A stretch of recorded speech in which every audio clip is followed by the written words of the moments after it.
I just want to say a special thank you to all those who help this channel to reach 1,000 subscribers. Thank you from the depths of AVI-NUE heart. Thank you very much. One Avenue, a space for your news, views, reviews, and much more. Welcome back to the space, all hopeful people. Thank you very much for supporting the channel. And if you are new here, don't forget to subscribe to the channel, like and share the content. Turn on your post notification bell so as you drop a content, it will instantaneously available to you. All hopeful and loyal people, give thanks for life. In today's views, we will be looking at another fiery interview done by Colin Bell with Ralston Hyman. Some people, this one is about the banking system. So let's get into it and hear what Ralston got to say. And leave your comments in the comment section below, my people. And if you are new here, welcome to the space. Don't forget to like, share, and subscribe to the channel. Yes, my people, let's get into it. Andrew Holness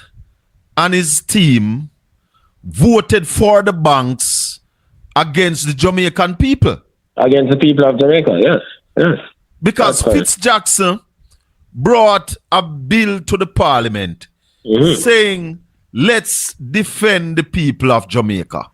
That's correct. And Andrew Holness and his team said no. Every single man voted against it. Every single one except of them. Mike Henry, who did not turn up. Yes. The entire PNP opposition at the time was about what? 32 members? Yeah, they voted for it. Yeah, 31 voted for the people. And the Andrew Holness-led administration voted for the banks. And therefore the banks know that they have the backing of this government. That's correct. But the people... To the detriment of the economy and the Jamaican people. Much people understand that, Ralston? No, and that is why we are having this continuous education program, trying to get our people to understand the importance of the rate reduction by the banks and let them know that the banks are holding the country hostage. And who is on their side and who is not. Precisely. So, with this recession that we are in now, Ralston, and I ask you this question Saturday morning, but I have to ask you again, what does this mean for the average Joe, the taxi driver, the truck driver? All right. It means that him will get poorer, right? And him life will get harder. And him woman gonna left him. More man gonna see him and beg him. He have to look out more for the robber them because things are just get harder all around. Simple, straight language. But explain to them for me. Because the Prime Minister speaks about the fiscal discipline that this government has been dealing with and ensuring that the debt to GDP is down to 70%. Mix that now with the reality of going into a recession for my listeners and viewers. Yeah, well, the Prime Minister really don't understand too much about economics, because bringing the debt to GDP ratio down to where they have brought it is one of the main factors that has brought the country into a recession. Yeah? So fiscal discipline different from fiscal prudence. Fiscal prudence means that you pay your debt while at the same time taking care of your other responsibilities. What the Prime Minister is caught up in a kind of fiscal slavishness where they are bringing the debt down faster than programmed for while scavenging the people and the country's infrastructure. And all the governments that have done that globally has either been voted out or the governments have been toppled. We see the same thing happening in France. We see that happening in South Korea. We see all those problems taking place. The countries that are growing and doing well, none of them are anywhere near any fiscal and a debt to GDP of 60% or 70%. America is 123%. The UK is 100%. The European Union, which created that rule, is 87%. India, 87%. China, 284%. Japan, 253%.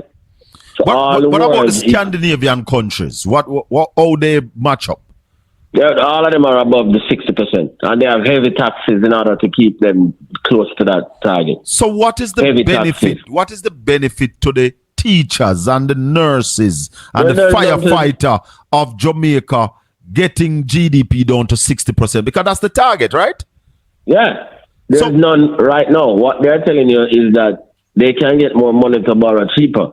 So what they're doing is sacrificing the economy to borrow money cheaper tomorrow. If you grow, you need less money to borrow, and you can have a better living standard, and you can service the debt on a sustainable basis without sacrificing the next generation. That is if you grow the economy.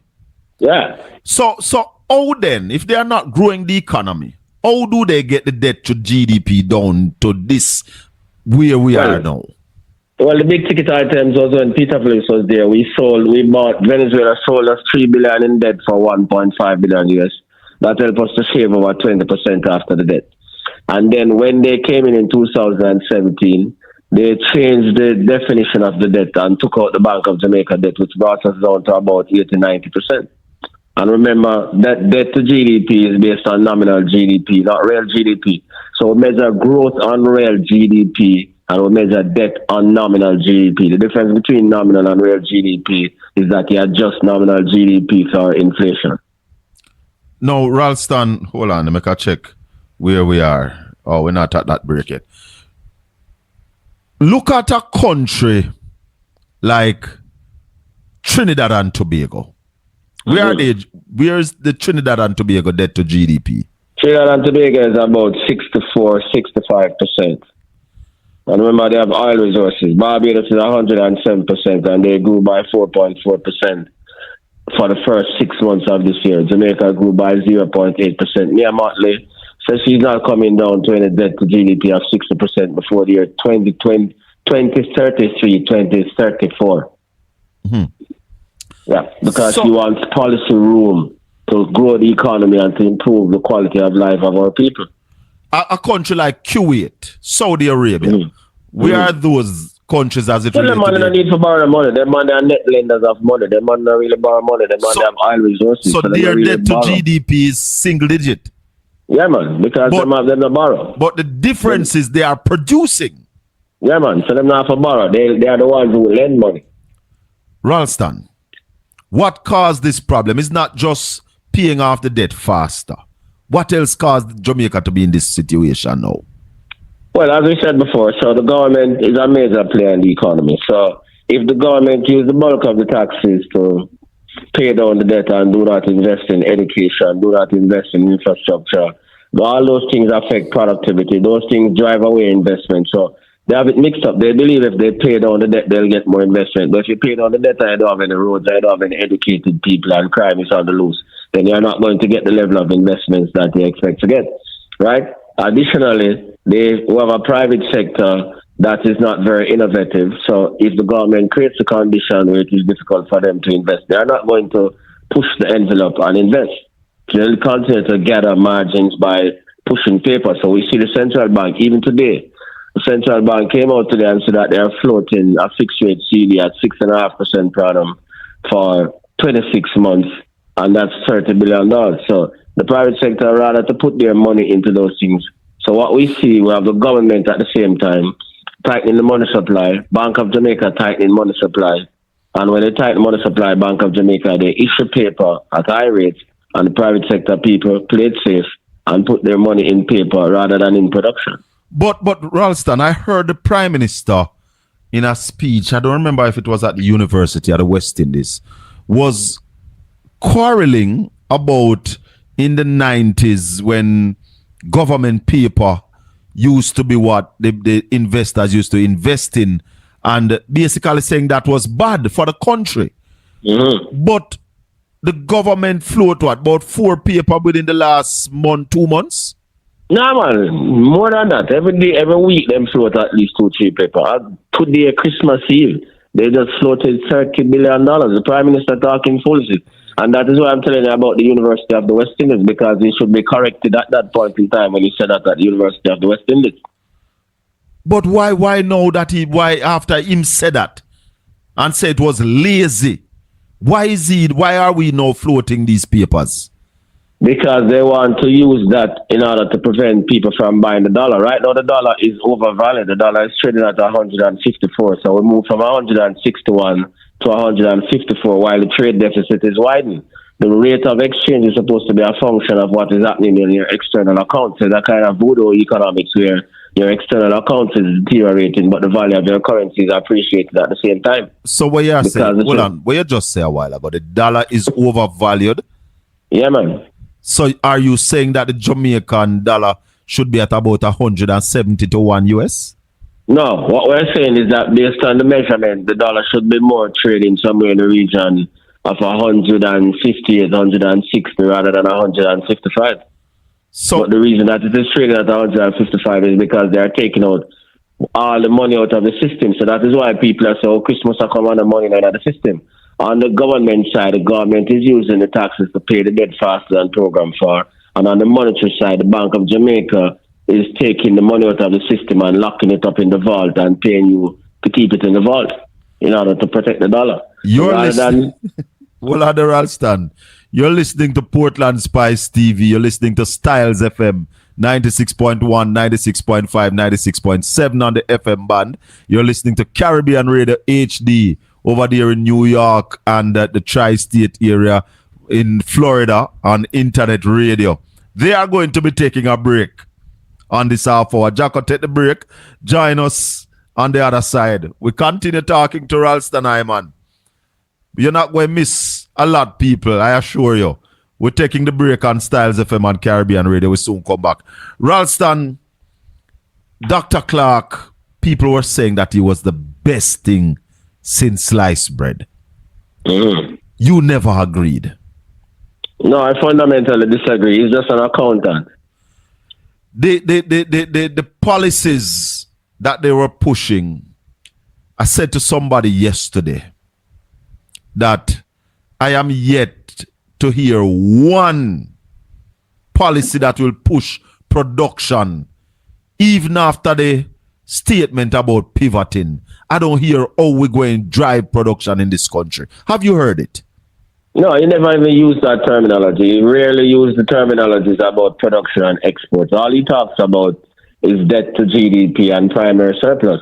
What he's doing is relegating economics to an accounting exercise, and that is why I never rated him. He has no policy to deal with production. The best way to pay down the debt is to produce more. And if he really did courses in economics, he would know that Professor Paul Samuels contended that the surest way one generation can place a burden on the next generation is to leave a massive debt burden while under-educating them and not spending on infrastructure. And that is exactly what reached Jamaica. His policies brought Jamaica to a recession. But Ralston, we spoke about this last week, Saturday morning as well. The fact that in 2016, Jamaica's debt was $2 trillion. Presently, we are at $2.3 trillion. Explain that to my listeners, because you agreed earlier that this present administration is paying the debt faster than we should be paying more on the debt than we should be paying. How though we are owing more than we were owing when this GLP administration took office? Because he's borrowing more at the same time. That's a con that people don't know. Last year we borrowed $139 billion. This year we're borrowing $260 billion. So these arguments that them come out and say, we're building the perimeter road in Montego Bay and we never borrow a cent. We buy 100 buses and we never borrow a cent.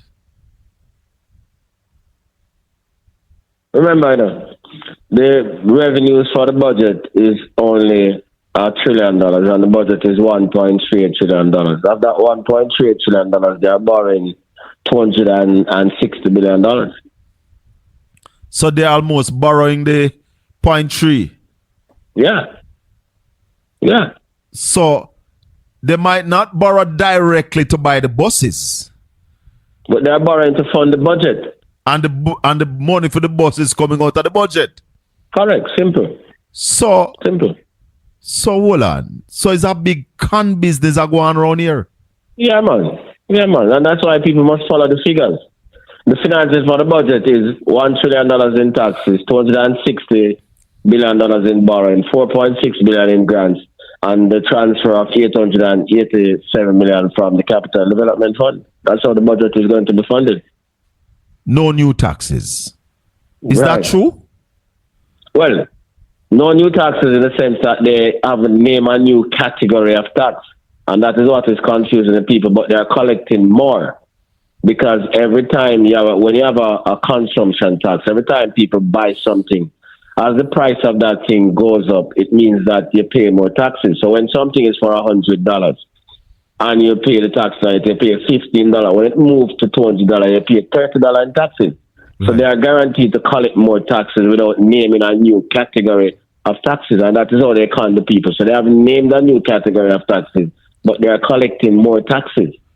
Compare Jamaicans, how we are taxed compared to other countries like us around the world. Well, 30% of GDP is of the highest in Latin America and the Caribbean, and it's comparable to the European Union, where people see what they get for their taxes. Good hospitals, nuclear bunkers. Hold on. The ambulance. Slow down. You are saying that Jamaicans, we are taxed 30% of GDP. Of GDP. One of the highest tax rates in Latin America and the Caribbean. How much is American tax? Well, America is about 25% of GDP. The Scandinavian countries, them touch up the 30%.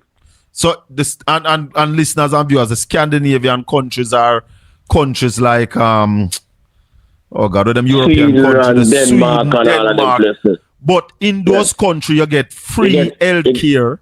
Everything you get. Proper free health care, not free health care like Jamaica. Them have nuclear bunker we can take in the entire country. If a nuclear bomb is supposed to be dropped, they will be secured. They have proper roads. They have free education up to the tertiary level. Yeah, man. But you are saying in Latin America and the Caribbean, Jamaica is the most taxed country? Yeah, man, we have one of the highest rates, and I'm saying our rates are comparable to the European Union, where their rates are upwards of 30, 34, 35. So that's who we are keeping company with in terms of taxes, but in terms of the services that the people are getting, we are way below. So we get the taxes, and we use the taxes and pay the debt, and not spend none upon the people. Let me welcome back the listeners on Styles FM and on Caribbean Radio HD. We're talking to Ralston Hyman, the #1 financial analyst in Jamaica and anywhere in the Caribbean. Somebody sent me a message earlier that they would love to see a one-on-one with you and the Prime Minister. I want to tell them that I am sure. We invite him all for time. And he's not going to turn up. No, with the over we invite him. I tell him, so we give him the whole program. I'm not coming. No, come on. And you don't favor I'll go and come? No, instead I got him send Marlon Morgan to come tell the people and say, hold on and follow Ralston. But why shouldn't we? Why shouldn't we, when you told us from earlier this year, from last year, that the policy, because you told Nigel Clark to him face, that the policies are bad policies. Bad policies. And here we are now. Ralston, you remember 2016 when they said that they were going to increase the income tax threshold to 1.5 revenue neutral? Yeah, man. What did you tell them? And I told them that didn't make any sense. It is going to cost $32 billion in taxes, and it is going to slow down the economy.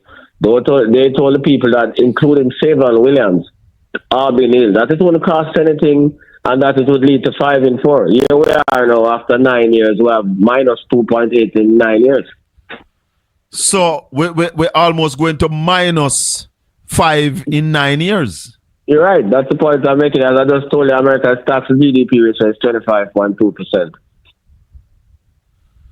How we going to work this out, Ralston? How we going to come out of this now? All right, you use the figures, you use the data and tell us that, listen, the hurricane has come. The hurricane is here.